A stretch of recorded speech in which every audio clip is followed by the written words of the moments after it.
오늘 10강 그리스도인의 가정생활을 이란 주제를 가지고 이 새신자반 크리스찬 베이직 10번째 강의가 이제 마무리되려고 하는데요. 우리가 지금까지 배웠던 내용들을 좀 상기해 보면 하나님 누구신지, 내가 누구인지, 예수님은 누구이신지, 성령님은 누구신지, 성경이 무엇이고 기도가 무엇이고 교회와 예배, 그리스도인의 교회 생활에 대한 여러 가지 굉장히 중요한 내용들을 다뤘습니다.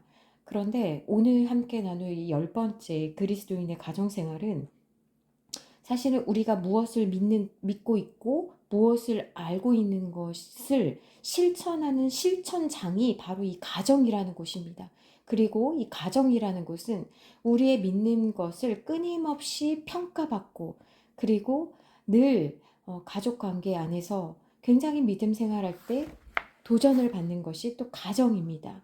그래서 참 이 가정 생활이 특별히 그리스도인이 하나님의 말씀을 실천하고 그 말씀대로 살아가기 위해 어, 그 반드시 필요한 곳이 어느 곳이냐면 가정이라고 할 수 있겠습니다. 그래서 오늘 이 가정이란 내용을 통해서 가정 생활을 그리스도인들이 어떻게 해야 되는지에 대한 중요한 포인트를 좀 발견하셨으면 좋겠습니다. 특별히 가정이 회복되어야 된다. 가정이 건강한 가정이 되어야 된다라고 할 때요. 가장 기초가 되고 기본이 되는 것은요. 부모됨이 아니라 부부의 역할입니다. 그래서 부부가 행복해야 부부가 서로 친밀해야 신앙생활도 잘 해나갈 수 있습니다. 고트만이라는 아주 유명한 박사님이 이런 말씀하셨어요. 행복한 부부 생활하는 사람은 4년을 더 산대요. 근데 불행한 부부 생활을 하는 사람은 그만큼 빨리 이제 천국 간다라는 거죠. 그래서 몸 관리하는데 쓰는 우리가 에너지 10%만 부부 관계에 투자를 해도요, 3배 이상의 효과를 본다고 합니다. 그런데 서로 공격하면 면역 상태가 급격히 떨어져서 감기나 몸살 같은 것이 자주 걸린다고 합니다. 하지만 행복하면 이제 백혈구가 증가돼가지고 건강할 수 있다라는 거예요. 이 가정이 참 어떤 가정이냐, 우리 가정이 행복한 가정이냐, 불행한 가정이냐, 어떻게 하면 우리가 하나님께서 기뻐하시는 가정의 모습을 갖출 수 있을지에 대해서 우리 한번 책을 이제 살펴보면서 오늘 강의를 시작하도록 하겠습니다. 309페이지입니다. 자, 제목부터 이제 좀 걸리기 시작하는데요. 가정인데 이 제목에 뭐라고 쓰여 있습니까? 작은 교회로서의 가정이라는 거예요. 그 말은 뭐냐면 가정에서 하나님의 말씀이 실천되고 하나님의 뜻이 이루어지고 하나님의 뜻을 우선적으로 여기는 곳이 바로 가정이어야 된다라는 것입니다. 그러니까 참된 그리스도인들은 어디서 판별이 되냐? 가정에서 내가 신자됨의 모습을 갖추었을 때 그곳이 가정이 곧 교회가 될 수 있다라는 거예요. 근데 여러분, 우리가 정말 가정이 교회 되기를 원합니까? 가정이 정말 가정에서 여러분들 어떤 모습을 보이십니까? 가정은 너무나 편하고 너무나 익숙한 곳이어서 사실 가족 관계에서도 굉장히 함부로 할 때가 너무나 많습니다. 그런데요, 우리가 우리의 민낯을도 보여주고 우리가 정말 하나님을 믿는 것 따로 가정에서 보이는 모습을 따로 하면요, 가족 구원을 이루기가 굉장히 어렵습니다. 그래서요, 4번째 줄입니다. 줄 치겠습니다. 우리의 가정 생활을 바르게 가꿔야 할 이유는 가정은 우리의 그리스도인됨을 우리 자신에게 스스로 확인시켜주는 실천 마당이기 때문이다. 이렇게 쓰여 있네요. 그런데 사실 우리 자신에게뿐만 아니고요. 다른 사람에게도 우리 엄마는, 우리 아빠는 정말 크리스찬이야. 위급한 상황에서 하나님의 뜻을 구해 기도하러 가. 늘 하나님 말씀을 기억하려고 애쓰셔. 말씀대로 정말 살아가시려고 우리를 향하여서 정말 하나님의 성품을 많이 담으려고 애쓰시고 있어. 라는 평가를 받는 것도 가정이라는 거예요. 그러니까 이 가정이라는 것은 내 스스로도 내가 신자답게 살아가는 모습을 보여줘야 되는 부담감이 있고 또 다른 가족들에게도 네가 진짜 믿고 있는 것이 무엇인지를 보여주는 것이 가정이기 때문에 굉장히 중요하다. 그래서 교회는 큰 가정이고 가정은 작은 교회다라는 말은 참으로 적합하다. 310페이지 대해서 보겠습니다. 제가 아까 말씀드린 것처럼 우리는 다 건강한 가정이 되기를 원하거든요. 그러려면요, 여러분, 제일 중요한 가족 구성원 관계 가운데 가장 먼저 회복하려고 애쓰고 수고해야 되는 조직이 있다면 바로 부부 사이입니다. 그래서 여러분들은 어떻게든지 간에 주님께 우리가 돌아가는 그날까지 우리에게 허락하신 배우자와 좋은 관계를, 친밀한 관계를 유지하기 위해서 애쓰셔야 돼요. 노력해야 됩니다. 자, 310페이지 부부 첫 번째 줄입니다. 결혼은 상대에 대한 알매 종결을 뜻하지 않는다. 오히려 시발점이다. 여러분, 이 문장에 대해서 어떻게 생각하십니까? 그렇죠. 우린 사실 이 사람과 결혼할 때 우리가 대부분 안다. 그래서 연인이 이제 결혼하기로 결정할 때 적어도 봄, 여름, 가을, 겨울이라는 계절을 보내봐야 된다라고 이야기를 하거든요. 그런데 그냥 단순하게 계절을 같이 보내봐야 된다라는 이야기를 하는 것이 아니고 그 사람이 기쁠 때, 그 사람이 슬플 때, 그 사람이 화가 날 때, 그 사람이 힘들 때 어떤 모습을 보이는지도 같이 봐야 되는 거예요. 우리가 그런 모습을 보면서 상대방에 대해서 이제 예측을 합니다. 아, 이 사람은 이런 사람일 거야 라고 이제 결혼을 하는데, 결혼해서 우리가 가장 어려운 것이 무엇입니까? 다 알았다고 생각했는데 결혼하고 살다 보면 다 안 것이 아니라는 것을 알게 될 때, 우리가 그것을 인정해야 될 때 굉장히 힘든 것 같아요. 왜 그렇습니까? 결혼할 때 우리는 비로소 잡은 물고기에다가 뭐 물고기 밥을 주지 않는다 이 얘기가 아니고요. 결혼하면 이제 서로가 굉장히 편안한 사이가 되기 때문에 우리는 비로소 상대의 실상을 그때부터 보여주고 알게 되기 때문에 그렇다라고 이야기하고 있습니다. 세 번째 줄입니다. 그대가 상대의 벌거벗은 인격과 모습을 있는 그대로 보기 전까지는 상대의 실상이 아니라 허상이다. 그렇죠. 그래서 우리가 싸우는 게 무엇입니까? 상대의 그 벌거벗은 인격을 마주하게 될 때, 사실은 나도 그런 인격인데 상대에 대해서 우리가 기대하는 거예요.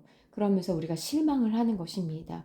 그런데 그때 우리가 기독교인으로서 우리의 부부됨은 그냥 우리 둘 사이가 좋아서 그냥 결혼한 것이 아니라 우리 가운데 누가 계십니까? 하나님께서 너와 나를 부부 되게 하셨다라고 우리가 믿는다면, 자, 311페이지입니다.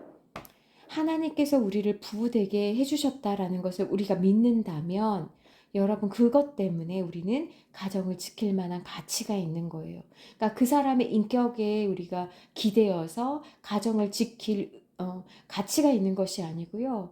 가정을 지킬 만한 가치는 하나님을 믿기 때문에 하나님께서 우리 가정 가운데 역사해 주실 것을 우리가 기대하는 마음으로 우리 가정을 지키려고 애쓰는 것입니다. 311페이지 밑에서 세 번째 줄입니다. 줄 치겠습니다. 그 사람을 통해서만 그대의 삶 속에 하나님의 형상이 온전히 회복될 수 있기 때문에 우리가 결혼하면서 결혼을 통해서 부부가 되면서 우리는 끊임없이 하나님께서 다듬어 가시는 하나님의 형상으로서의 그 회복을 위해서 우리 지금 현재의 배우자가 지금 애쓰고 도구로 쓰임받고 있는 거예요. 그러면 여러분 한번 질문을 드리겠습니다. 지금 도구로 쓰임받고 있는 이 사람은 나를 괴롭히는 것처럼 보이고 나를 아프게 하는 것처럼 보이지만 이 사람은 잘못이 있어요, 없어요? 없다는 거예요. 예. 그러니까 이 사람을 통해서 내가 다듬어져야 되는 부분들이 우리가 지금 깎여나가기 때문에 굉장히 고통스럽고 힘든 거예요.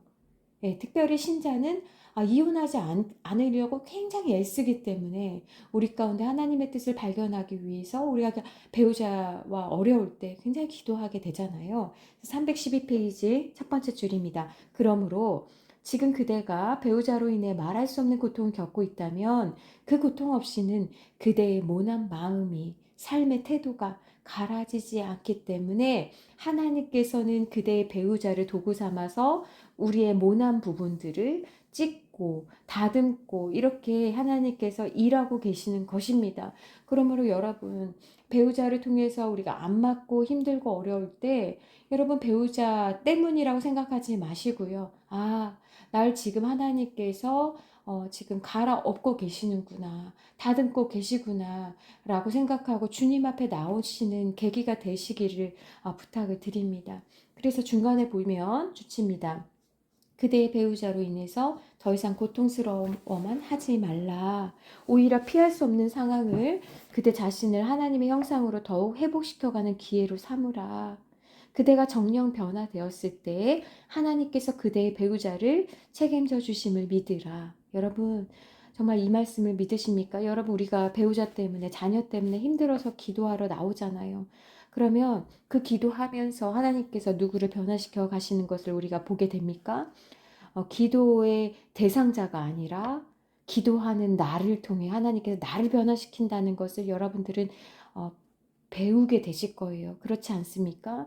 그러니까 자녀의 문제 때문에 하나님 앞에 나왔는데 하나님께서 누구를 변화시켜 주십니까? 나를 변화시켜 주시고, 배우자 때문에 너무나 힘들어서 하나님 앞에 나왔는데 나를 깎아 주시고 훈련시켜 주시는 것을 우리가 발견하셔야 되는 거예요. 여기에 우리가 소망이 있는 것입니다. 하나님께서는 우리의 결혼 생활을 우리는 실수한 것 같고 실패한 것처럼 보이지만 하나님께서는 결코 실수나 실패가 아니라고 우리에게 말씀해 주고 계시는 것입니다. 그러므로 여러분, 우리가 훈계함으로 우리의 배우자를 사람 만들겠다라는 생각을 하면 될까요? 하면 안 된다는 것입니다. 우리는 다른 사람을 가르침으로 다른 사람을 세워나갈 수 없습니다. 그 말이 틀렸다라는 것이 아니라요. 우리는 말로 다른 사람을 감동시켜서 변화시킬 수 있는 존재가 아닙니다. 자, 이제 313페이지 남편 보겠습니다. 여기 너무나 재밌는 내용이 나와 있는데요. 여자의 70%가 남편과 이혼하기를 원하거나 생각해 본 적이 있다라는 거예요. 그런데 유독 너의 아내만은 절대 그러지 않을 거야. 행복하게 생각하고 있을 거야. 라고 착각하지 말라고 써여 있네요. 그러니까 정말 이 지금 저자가 남자 아닙니까? 이재철 목사님 뭐라고 하십니까? 참으로 한심한 사실은 그렇게 응답한 주부를 아내로 둔 남편 거의 모두가 자신의 아내가 이혼을 꿈꾸고 있다는 것을 상상조차 못하고 있다는 거예요. 너무나 놀랍지 않습니까? 이게 뭘까요? 너무나 문제가 많으면 그 문제를 들춰보는 것조차도 아파하니까, 힘들어하니까 안 보려고 하는 거예요. 그러면서 뭐라고 말씀하시냐면 응답자 가운데 한 사람은 너의 아내일지 모른다고 이렇게 이야기를 하시네요. 왜냐하면 그대가 이제껏 단 한 번도 남편으로서 남편다운 도리를 다한 적이 없는데 그대의 아내가 목석이 아닌 바에야 그대와의 결별을 생각해 보는 건 너무나 당연하지 않겠냐는 것입니다. 부끄러운 고백이지만 이재철 목사님도 내 아내가 나로 인해 죽음을 생각하던 순간에도 나는 나 자신이 이 세상에서 가장 이상적인 남편이라 착각하고 있었다는 거예요. 그러니까 남자들은 이렇게 돈 벌어주고 돈을 주면 내가 할 도리를 다 했다라고 생각하는 착각이 굉장히 큰 것 같아요. 내가 돈을 벌어주면 내가 남편으로서 또 아버지 됨으로써의 역할을 다 했다라고 생각하는 것이 정말 크다란 착각인 것 같아요. 여러분, 그것은요, 죄송하지만 아버지 됨으로써 또 남편으로서의 역할 중에 한 가지입니다. 가장 큰 아버지됨의 자리는, 또 남편됨의 자리는요, 신앙의 자리입니다. 그래서 뭐라고 또 이지철 목사님도 말씀하시냐면 그대가 그리스도 앞에 진정으로 바로 서기까지는 그대가 얼마나 형편없는 남편인지 그대 스스로 알 도리가 없다. 왜 그렇습니까, 여러분? 우리는 우리가 늘 잘하고 있다라고 생각을 해요. 나 정도면 괜찮지라고 생각을 합니다. 그래서 엮이는 가정에서 자란 대부분의 사람들은 가치평가 기준을 자기를 학대했던 아버지, 자기를 방임했던 어머니로 기준을 삼고 나는 우리 아빠보단 잘한다. 나는 우리 엄마보단 잘하고 있지 않냐라고 그 기준을 자기가 그렇게 끔찍하게 싫었던 자기의 아버지, 어머니 그 기준으로 삼고 있는 거예요. 그러니 얼마나 형편이 없습니까? 그러면서 나는 그래도 너네한테 이 정도는 하지 않냐. 그러니까 우리가 인간이 참 연약해서 자기 경험의 한계를 가지고 정말 아버지의 자리, 정말 더 나은 어머니의 자리를 생각하는 것이 아니라 자기가 경험했던 바로 생각을 하기 때문에 우리는 내가 잘하고 있다라고 생각하는 거예요. 그런데 여러분, 주님 앞에서 내가 얼마나 죄인인지를 주님 앞에서 깨달은 사람은요, 내 배우자 앞에서도 사실은 해주고 더해주고 해줘도 난 참 부족한 사람이구나. 연약한 한계를 발견하는 사람은 자기를 그렇게 고백할 수밖에 없거든요. 근데 그리스도 앞에 자기가 어떤 존재인지를 알지 못하면 자기는 정말 잘하고 있다라고 생각을 한다라는 것입니다. 313페이지 밑에서 세 번째 줄입니다. 하나님께서는 아내를 남자를 위한 인형이나 종의 목적으로 주신 게 아니고 돕는 배필로 주셨다라고 말씀하고 있습니다. 여러분, 남자분들 한번 생각해 보세요. 아내가 돕는다는 것이 얼마나 고마운 일입니까? 근데 그런데 이거를 돕는다는 것을 이 도움을 받고 있는 거잖아요. 남자 입장에서는. 그럼 이 아내를 얼마나 귀하게 여겨야 되겠습니까? 근데 이게 도와주는 존재라고 생각을 하니까 이것을 너무나 당연하게 생각하고 또 이걸 이제 함부로 여기거나 그렇게 할 때 항상 문제가 되는 것 같아요. 그래서 남자는요, 여자의 도움 없이는 그 인생을 결코 완성할 수 없는 불완전한 존재이기 때문에 하나님께서 남자만 두신 게 아니라 여자를 붙여주신 거예요. 그러니까 이 여자를 귀하게 여기셔야 합니다. 그러면서 지금 무슨 이야기를 하고 있냐면 314페이지 보면 아내의 말을 우습게 여겨서 정말로 죽임을 당한 그 카이사르 시저의 죽음에 대해서 이야기하고 있습니다. 아내가 아침에 그 카이사르에게 오늘은 원로원에 나가지 말라라고 이야기를 했어요. 그런데 이 카이사르는 아내의 말을 그냥 닭이 우는 소리 정도로 하찮게 여기고 네가 뭘 아냐, 정치를 아냐, 네가 내일을 아냐, 네가 집에만 있는 여자가, 그러면서 그냥 아내의 말을 무시하고 나갔어요. 그래서 어떻게 되었냐, 그토록 자기가 믿었던 아내의 말보다 더 믿었던 사람들에 의해서 무참하게 난도질 당한 겁니다. 그러니까 여러분, 참 이게 비극적인 것 같아요. 우리가 아내를 굉장히 집에만 있다고, 아니면 내가 하는 일을 네가 어떻게 아냐라고 생각하고 굉장히 무시하는 경향이 있는데, 성경에도 그 이해가 있습니다. 빌라도 총독이 이제 예수님 재판할 때 아내가 딱 가만히 보니까 자기가 볼 때는, 빌라도의 아내가 볼 때는 예수님이 잘못한 게 하나도 없어 보이는 거예요. 그래가지고 이제 아내가 빌라도에게 잘못된 선고하지 말라. 내가 봤을 때 예수님이라는 저분은 잘못한 게 없는 것 같다라고 이야기를 했는데 빌라도는 아내의 말을 묵살합니다. 그래서 어떻게 됩니까? 결국 예수님은 십자가에 못 박혀 죽으라고 이제 선고를 했고, 사도신경에서 우리가 전 세계에 있는 기독교인들이 사도신경을 고백하면서 늘 본디오 빌라도에게 고난을 받았다라고 고백하고 있지 않습니까? 그러니까 여러분들 있잖아요. 이렇게 그냥 역사적인 사건만 보더라도요. 아내의 도움 없이는 우리의 인생이, 남편의 인생이 비로소 완성될 수 없다라는 것을 꼭 기억하시면 좋겠습니다. 어떤 의미에서든 315페이지 중간입니다. 한 분야의 정상을 차지한 사람들은 모두 아내의 도움을 겸손히 받은 사람이다. 그러니까 아내의 도움은 그냥 뭐 빨래해주고 밥해주고 이 정도의 도움이 아니라 우리가 생각하는 그 도움을 초월한다는 것입니다. 왜 그렇습니까? 아내는 세상에서 가장 내가 잘 되기를 바라는 사람이기 때문에 그런 거예요. 그래서 무조건적으로 나를 응원하고, 정말 한 몸이라는 것이 무엇입니까? 남편이 잘 돼야 본인도 잘 된다는 것을 믿는 사람이거든요. 그런 의미에서 315페이지 중간에 끝에 보면 무엇이든지 아내와 대화를 나누라. 그대의 아내가 그대의 하는 일에 대해서 전혀 문외한일지라도 지나치는 아내의 말 속에는 결정적인 조언이 들어있을 수 있다. 대부분 아내들이, 특별히 크리스찬 아내들이 남편에게 무엇을 말합니까? 같이 교회 가자, 예배 드리자, 하나님께 구하자, 이런 이야기를 하거든요. 헌금하자, 뭐 이런 이야기를 하면 굉장히 콧방귀를 뀌고, 기도는 너나 해라, 한가한 너나 해라, 그렇게 막 무시하는 분들이 있습니다. 결정적인 조언은 아내가 하고 있는 거예요. 그래서 아내의 이야기를 여러분 귀담아 들으시기를 부탁드립니다. 제가 보면 그렇게 그냥 아내의 말을 우습게 여기고 70대, 80대가 됐는데도 그렇게 끝까지 그냥 아내를 무시하시는 분들이 있어요. 근데 아내를 무시하는 분들 보면 결국 그렇게 좋아 보이지 않습니다. 예, 아내는 결코 종이 아니라는 것이에요. 그래서 317페이지 맨 위에 보면 아내를 사랑함이 바로 그대 자신을 사랑하는 것이다. 그래서 아내를 존귀히 대하면 그 사람이 굉장히 멋있어 보입니다. 근데 아내를 함부로 대하면요, 정말 그 사람이 어떻게 살았는지 모르지만 그 사람을 평가하게 되는 것 같아요. 또 지금 317페이지 밑에 마지막 패러그래프 보시면 아내의 형제 자매들도 너의 형제 자매처럼 소중하다라는 이야기를 하고 있습니다.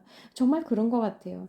우리나라는 특별히 시댁 문화가 굉장히 강조되어 있잖아요. 그런데 요즘은 또 그런 것 같지도 않지만 그래도 여전히 시댁 중심으로 해야 된다라는 이야기가 있는데, 가정마다 다를 수 있지만 시댁이든 친정이든 모두 소중하다라는 거예요. 특별히 한국에서의 문화를 생각한다면 아내의 부모님, 아내의 형제 자매도 내 형제 자매처럼 소중하다라는 이야기를 하고 있습니다. 자, 318페이지 넘어가겠습니다. 그래서 아내에게 특별히 무엇을 해주면 좋냐, 시간을 같이 보내기를, 그래서 관심을 기울여라, 이런 이야기를 하고 있습니다. 그래서 한때는 잘 나갔지만 은퇴라는 것이 항상 우리에겐 있지 않습니까? 은퇴한 다음에 아내랑 친하게 지내려고 하면 이미 좀 많이 늦은 것 같아요. 그래서 지혜로운 분들은 지금이라도 아내와 어떻게 행복한 시간들을 보낼 수 있을지를 고민하면 좋겠습니다. 319페이지 이제 아내입니다.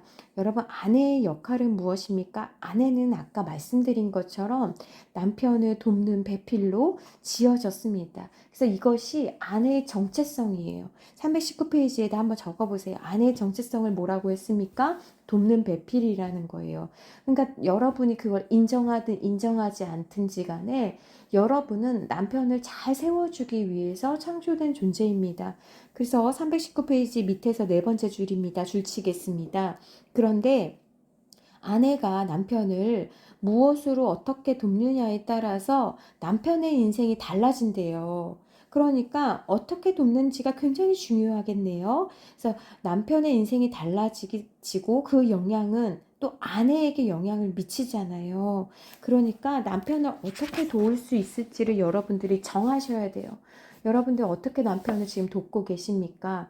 320페이지 넘어가겠습니다. 자, 남편을 돕는 방법 가운데 첫 번째는 무엇이냐면 320페이지 중간입니다. 하와가 하나님의 말씀 앞에 바로 서 있었을 때 그때 남편은 가장 영광스러운 시간을 보내고 있었다라고 이야기하고 있습니다.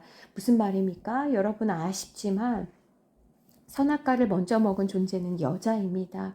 그 말은 뭐냐면 하와는 하나님의 말씀보다 자신의 욕망을 따랐던 거예요. 그래서 욕심이 참 많은 게 남자보다 여자입니다. 욕망이 굉장히 많아요. 갖고 싶은 거를 못 견뎌, 갖고 싶은 걸 못 가지면 못 견뎌 하는 존재도 여자들입니다. 머릿속에서 안 떠나잖아요. 뭐 갖고 싶으면. 그래서 자기가 결국 그 선악과를 먹고 그 다음에 어떻게 했습니까? 자기가 먹고 그냥 끝난 게 아니고 늘 누구를 끌고 갑니까? 남편을 끌고 가요. 그러니까 여러분 다른 건 다 끌고 가면서 남편이 예수님 안 믿어요. 못 끌고 가요. 이거는 좀 말이 안 되는 거예요. 여러분 남편을 잘 정말로 말씀으로 잘 세우고 잘 도우셔야 됩니다. 그래서 선악과를 이 하와가 먹었기 때문에 어떻게 됐습니까? 그 남편에게 또 줬잖아요. 그래서 그녀의 남편도 파멸하게 됐고 둘은 에덴 동산에서 결국 쫓겨나게 됐잖아요. 그리고 영원히 살지도 못하고 남자는 일하는 수고가 있었지만 더 큰 수고를 했어야 됐고 아내도 애 낳는 해산의 고통이 있었지만 정말 죽을 만큼 아픈 해산의 고통이 이제 여자에게도 이제 생기게 됐잖아요. 그러니까 결국 여자들이 하나님의 말씀을 저버리게 될 때 어떻게 됩니까? 남편의 인생을 망치게 되는 거예요.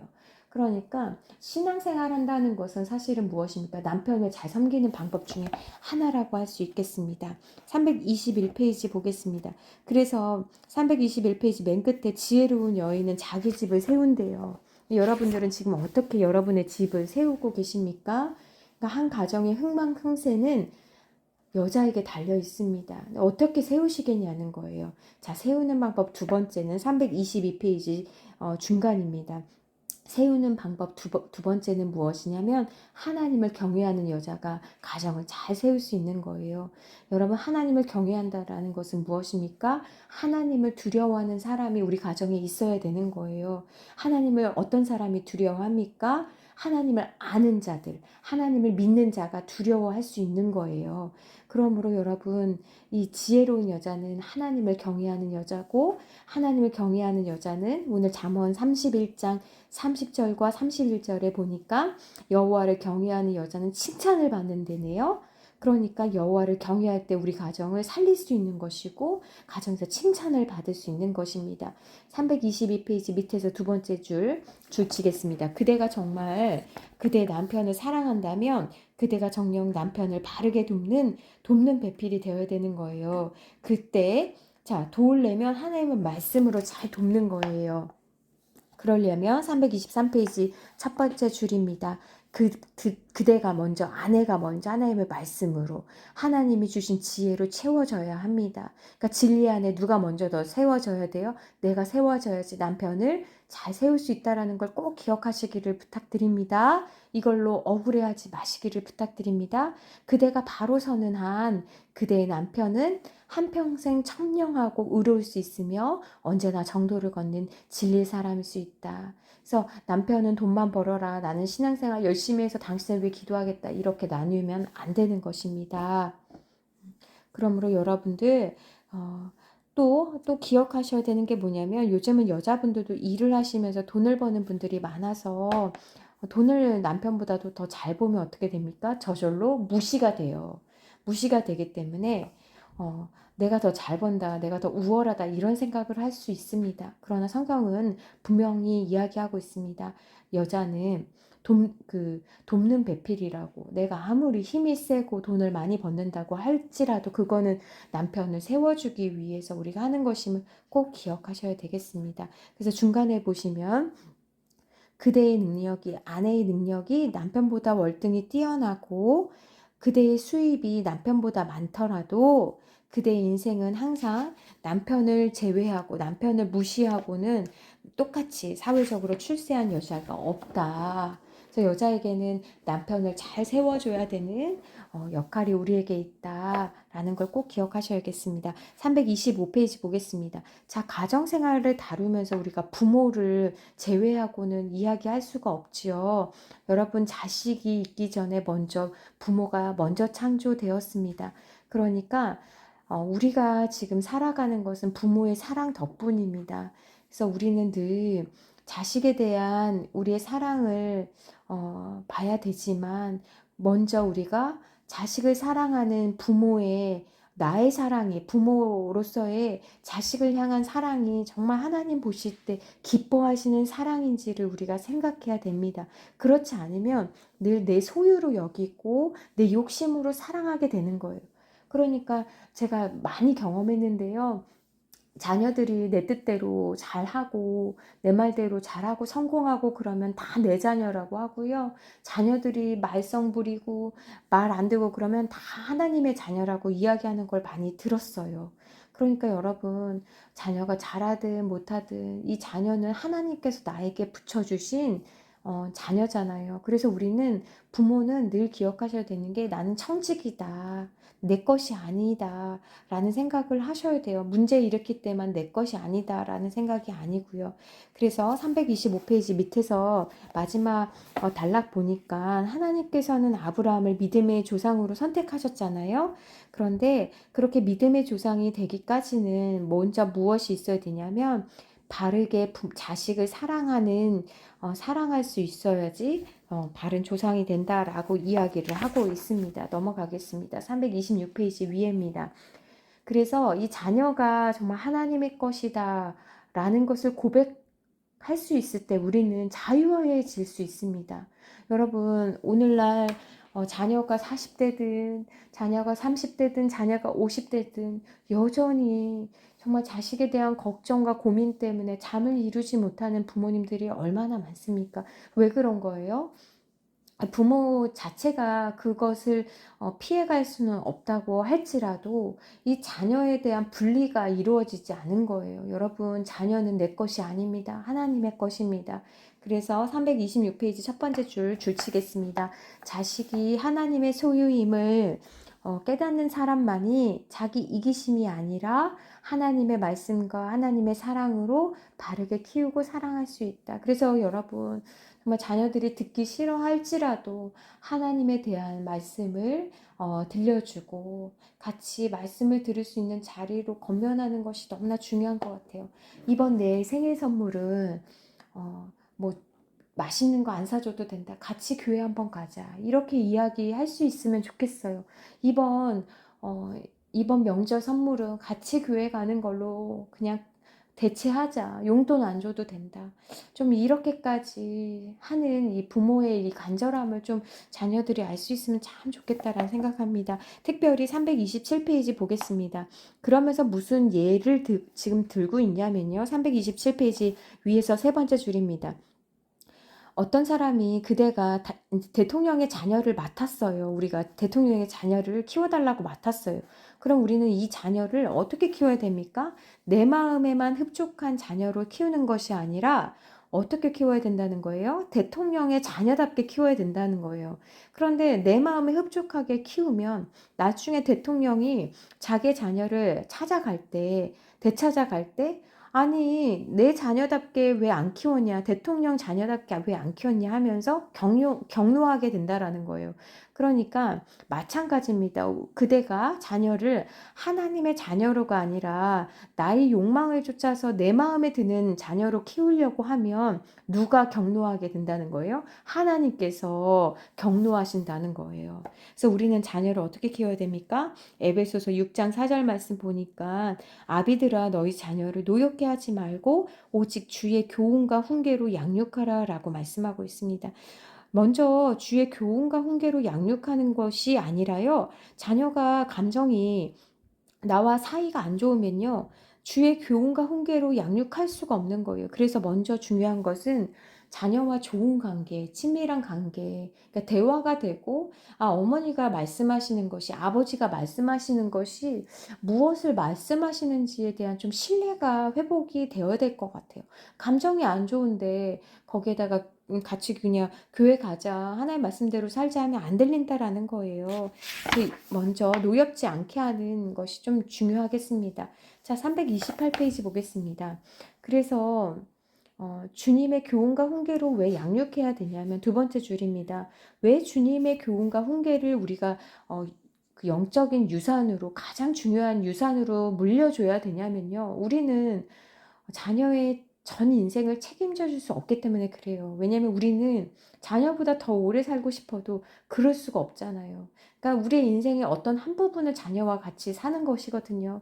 그러니까 결국 우리가 이 세상을 떠나게 될 때 이 자녀에게 정말 주님을 소개하고 주님께 이 자녀의 모든 것들을 부탁드리고 연결시키는 작업 때문에 우리가 이렇게 신앙에 대해서 이야기하고 있는 거거든요. 여러분 그렇지 않습니까? 정말 주님의 말씀만이 영영이 선다고 말씀하셨는데 자녀를 위해서 줄 수 있는 가장 큰 복은요. 집 한 채가 아니고 정말 하나님의 말씀입니다. 그래서 좀 모자라고 좀 내 마음에 맞지 않더라도 하나님의 말씀을 물려주는 것이 가장 큰 복인 줄 여러분들 꼭 믿으시기를 부탁드립니다. 329페이지 보겠습니다. 그래서 늘 자녀를 위해서 기도할 때 이렇게 기도하시면 좋겠어요.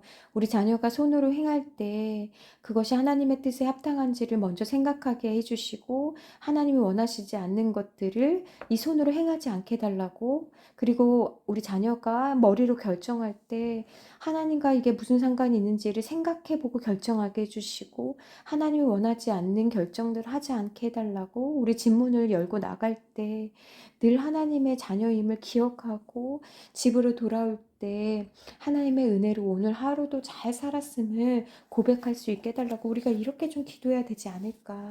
우리 자녀의 발을 위해서 기도할 때 우리 자녀가 좀 하나님의 자녀답지 않은 곳에 머물지 않게 해달라고 우리가 기도해야 합니다. 여러분 그래서 자녀가 분가하기 전까지 우리 끊임없이 정말 때때로 정말 자녀가 불편함을 호소하기 때문에 우리가 신앙에 대해서 이야기할 때 우리도 정말 불편하고 눈치를 보게 됩니다. 그러나 여러분, 눈치를 보게 되더라도 늘 자녀를 위해서, 나는 너를 위해서 정말 매일 하나님 앞에 기도한다. 네가 어려울 때, 네가 아플 때, 그리고 네가 결정적일 때 늘 하나님의 도우심을 구하기 위해서 언제든지 네가 하나님을 의지하는 네가 되기를 바란다. 이런 이야기를 우리가 해야 됩니다. 특별히 331페이지 보면 지금 자녀의 결혼에 대해서 이야기를 하고 있네요. 요즘은 이제 주례가 없는 것이 대세인데요. 이거는 예수님 안 믿는 사람들이 하는 이야기고요. 정말 신앙의 고백이 있는 가정이라고 한다면 믿음의 하나님을 믿는 믿음을 가지고 성례라고 하거든요. 결혼식 예배를 드리는 것이 전 너무나 중요하다라고 생각해요. 왜냐면 요즘은 이혼이 많은 것이 또 어떤 것입니까? 자기들이 좋으면 살고 자기들이 싫으면 그냥 이혼하는 거예요. 근데 예배는 무엇입니까? 이것에 하나님이 증인되어 주셨다는 거예요. 단순히 감정적으로 잘 되고 일이 잘 되고 그럴 때만 우리가 같이 사는 것이 아니라 일이 안 되고 어려울 때도 있잖아요. 결혼 생활하다 보면 정말 사업에 실패할 때도 있고 몸이 아플 때도 있잖아요. 그때도 하나님을 중심으로 모시고 우리 가정은 하나님 믿는 사람이기 때문에 이혼하지 않고 정말 우리 가정을 지킬 만한 가치가 있다. 이런 것들을 조금 기억하고 예배로 드리는 것이 너무나 중요한 것 같아요. 그런데 아쉽게도 요즘은 이런 것들을 그냥 간편하게, 너무나 간편하게 모든 것들을 생각하고 있는 것은 아닌가. 또 우리가 기억해야 되는 것은 뭐냐면요. 자녀가 결혼하면요. 이제는 우리가 개입하지 않아야 되는 거예요. 자녀의 삶은 그 사람들이 결정할 수 있도록 우리가 조금 마음으로부터 분리하는 것이 좀 중요하다. 그래서 331페이지 밑에서 한 8번째 줄 보면 믿음의 부모였던 아브라함이 그의 아들 이삭의 결혼 후 이삭의 삶에 단 한 번도 개입한 적이 없었음을 잊지 말아야 한다. 근데 여러분 이 말씀만 여러분 기억하지 마시고요. 이삭이 믿음의 사람, 그러니까 믿음의 자매랑 맺어주려고, 중매시켜 주려고 아브라함이 했던 그 수고를 여러분 꼭 기억하셔야죠. 아브라함이 자기가 살던 동네에는 믿는 사람이 없다라는 걸 알고 자기의 종을 보내가지고 그 이삭의 그 배우자를 구해오게 하잖아요. 그러니까 그만큼 굉장히 애쓰고 수고하고 굉장히 물질적으로도 정말로 많은 것들을 헌신하고 가장 중요한 가치로 여겼거든요. 근데 우리 문제는 믿기도 해야 되고 학력도 봐야 되고 돈도 봐야 되고 외모도 봐야 되는 어떤 의미에서 굉장히 우리는 많은 것들을 포기하지 않으려고 하는 것 같아요. 근데 아브라함은 이삭에게 리브가를 허락해 줬을 때 정말 그 리브가가 믿는 사람이다라는 거 가장 중요한 가치 그 하나 봤거든요. 근데 우리는 여러 가지를 보는 것이 가장 좀 문제이지 않을까. 또 우리가 기억해야 되는 건 뭐냐면 좋은 부모가 좋은 자식을 만들듯 믿음의 부모가 믿음의 자식을 가꾸는다. 그래서 지금이라도 여러분 우리가 내가 먼저 하나님 앞에 바로 서기 위해서 애쓸 필요가 있다. 자, 이제 마지막으로 332페이지 자식편 보겠습니다. 자식의 입장에서 우리도 부모이지만 또 한편으로 우리가 자녀잖아요. 우리도 누군가의 자녀입니다. 그래서 우리가 꼭 기억해야 되는 것은 우리가 우리의 육신의 부모님을 이제 회상할 때 그 부모님은 천사도 아니고 성자도 아니고 그냥 인간이었다. 우리가 인간에 대해서 배우면서 우리가 인간이었다라는 것은 어떤 의미를 담고 있습니까? 흙밖에 되지 않는 연약한 존재, 부서질 수밖에 없는 존재였다라는 것을 우리가 기억할 필요가 있습니다. 그러니까 우리가 비로소 이제 부모가 돼 보면 우리의 부모도 최선을 다한 거였구나라는 걸 기억하게 되잖아요. 그러나 우리도 연약해가지고 여전히 나이가 50이 되든 60이 되어도 나는 우리 부모에게 받은 게 하나도 없다라고 말씀하시는 분들이 있습니다. 근데 그 받은 게 하나도 없다라는 건 그냥 돈뿐만이 아니고 정서적으로도 사랑을 받지 못했다라고 생각하시는 분들이 많아요. 그리고 그럴 수 있을 것 같아요. 그런데요, 기독교는 하나의 말씀은 늘 뭐라고 말씀하시냐면 네 부모가 너의 부모가 너에게 물질적인 걸 많이 주지 못했더라도, 그리고 너의 부모가 너에게 정서적으로 충분한 사랑을 주지 못했더라도 너는 그거와 상관없이 부모를 공경해야 된다라고 말씀하고 있어요. 그러면 대부분 사람들은 이제 억울하죠. 나는 받은 게 없는데 왜 부모를 공경해야 되냐? 여러분, 우리가 왜 공경해야 됩니까? 출애굽기 20장 12절 말씀에 주님이 이런 약속의 말씀을 주셨습니다. 내 부모를 공경하라 그리하면, 그러니까 부모님을 공경하면 그리하면 어떤 말씀을 주셨냐면 내 하나님 여호와가 내게 준 땅에서 내 생명이 길리라. 그러니까 하나님께서 부모를 공경하면 공경할 때 그 부모를 향해서 복을 주시는 게 아니라 공경하는 사람에게 하나님께서 이 세상에서 살아갈 때 너의 생명이 길다라는 건 무슨 말입니까? 하나님께서 너의 모든 것을 책임져 주시겠다라는 거예요. 그래서 이 5계명은 사실 10계명에서 10계명은 10가지 계명인데요. 첫 번째부터 4계명은 이제 하나님과 관련된 계명이라고 한다면, 다섯 번째부터 이제 열 번째 계명은 이제 인간과의 관계에 대한 계명이에요.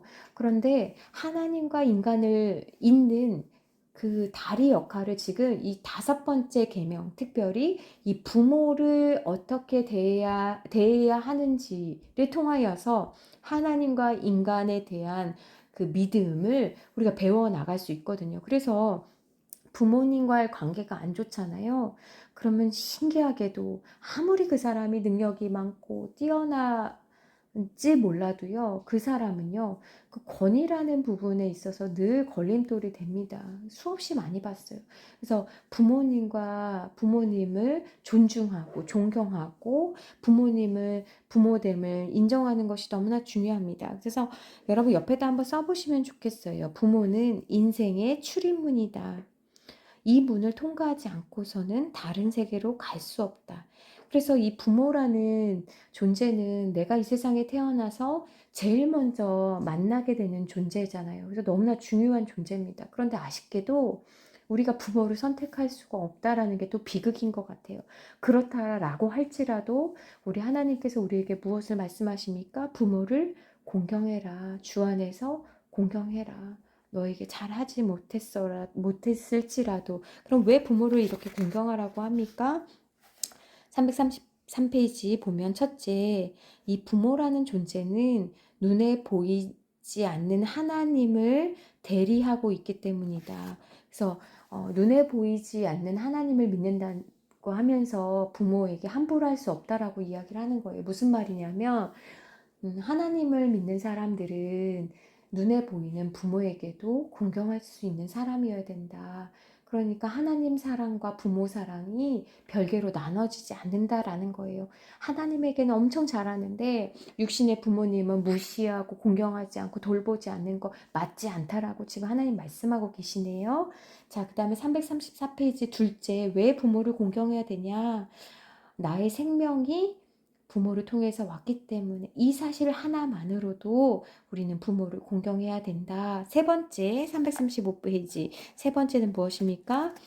내가 부모에 의해서 양육되었기 때문이다. 그러니까 아무리 나에게 뭐 못했다라고 생각할지라도 우리는 인간은 참 아쉬운 존재여서 나한테 잘한 걸 기억하는 게 아니고요. 못한 걸 기억하잖아요. 그러니까 나한테 그럴지라도 부모가 우리가 부모 돼 보면 알잖아요. 아이가 아플 때가 또 얼마나 많았습니까? 또 아이가 또 귀찮게 할 때 또 얼마나 많았습니까? 그런 걸 다 있더라도 나도 부모의 사랑과 헌신 가운데 내가 오늘 내 모습이 되었다. 그래서 337페이지 네 번째 이유는요. 부모 공경은 이해와 사랑을 낳기 때문이다. 그래서 여러분 부모를 이해하고 사랑하려면 부모도 참 그럴 수밖에 없었다라는 부모님의 이야기를 우리가 좀 많이 알고 있으면 좋겠습니다. 아, 우리 부모님도 최선을 다한 거구나. 이런 걸 이해하기 위해서는 부모님이 어떻게 커셨는지, 어떻게 자라셨는지, 내가 어릴 때 부모님은 어떤 일을 하셨는지를 우리가 좀 들을 수 있다면 좋겠습니다.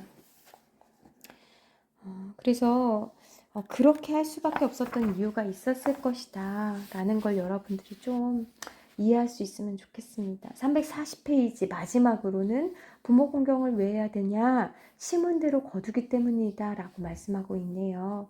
그러니까 내가 오늘 나의 부모를 대하는 모습은 훗날 내 자녀가 나를 대하는 모습일 것이기 때문에 자녀를 위해서라도, 그러니까 결국은 내가 받을 모습을 위해서라도 지금 무엇을 해야 된다라는 거예요.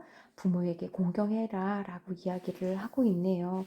그래서 341페이지 보면 우리가 부모를 미워하거나 그러면 어떤 현상이 일어나냐면 미워하는 그 대상을 닮는다고 이야기하고 있는 거예요. 그래서 시집살이 고되게 한 사람이 며느리한테 되게 잘해줄 것 같은데 그러지 못한 이유는 왜 그렇습니까? 미움의 대상을 닮았기 때문에 그런 거예요. 그래서 여러분 이걸 꼭 기억하시고요. 아, 내가 정서적으로 내가 아직 해결되지 못한 것들을 나의 자녀에게는 결코 물려주지 않겠다 생각을 하시고 내가 나를 만약에 구박하고 힘들게 한 시부모님이라고 할지라도 정말 잘하는, 그래서 그 사랑으로 대하고 잘할 때 거기로부터 우리가 좀 이렇게 자유함을 얻게 되고 풀리는 그런 일들을 경험하게 됩니다. 그래서 심는 대로 거두기 때문에 누구나 그렇게 되거든요. 그러니까 그런 부분을 꼭 기억하시면 좋겠다. 그다음에 342페이지 보면 형제 자매에 대해서 이야기하고 있는데요. 이 부분은 한번 그냥 읽어봐 주시고, 근데 꼭 기억하셔야 되는 게 무엇이냐면요. 형제 자매가 우애 있게 지내냐 못 지내냐는 늘 부모를 통해서, 부모의 모습을 통해서, 그래서 부모가 형제 자매를 이간질시키는 역할을 할 때가 너무나 많더라고요. 성경에도 그런 이야기가 나오잖아요. 이삭과 리브가도 그랬고요. 그래서 내 마음에 맞는 자녀들이 있잖아요. 그러면 이제 차별하게 됩니다. 근데 차별을 한 부모님들은 꼭 뭐라고 이야기를 하시냐면 나는 그러지 않았다라고 이야기를 하세요. 그건 굉장히 큰 착각인 것 같아요. 지금에라도 내가 우리 만약에 형제 자매들이 으르렁거린다 그렇게 생각을 한다면 그거는 내가 혹시 얘네들을 경쟁자로 만든 건 아닌지, 내가 차별한 것은 아닌지를 한번 보시고 어떻게든지 간에 형제 자매가 우애 있게 지낼 수 있도록 여러분들이 애쓰시되, 여러분 그 기준은요 아까 말씀드린 것처럼 다른 사람의 기준이 아니고요, 로마서 12장 9절과 11절 말씀에 보면 형제를 사랑하여 서로 우애하고 존경하기를 서로 먼저 하라 라는 주님의 말씀을 기억하고, 이것이 우리에게 좀 기준이 되었으면 좋겠어요. 그래서 여러분 그 많이 재산을 남겨줘가지고 서로 싸우고 다투는 것보다 하나님의 말씀을 남겨주는, 그래서 하나님을 가장 우선시 여기는 그런 가정이 우리 가정도 되기를 여러분들 기도하시기를 부탁드립니다. 10번째까지 함께 와주셔서 너무나 감사합니다. 수고 많으셨습니다.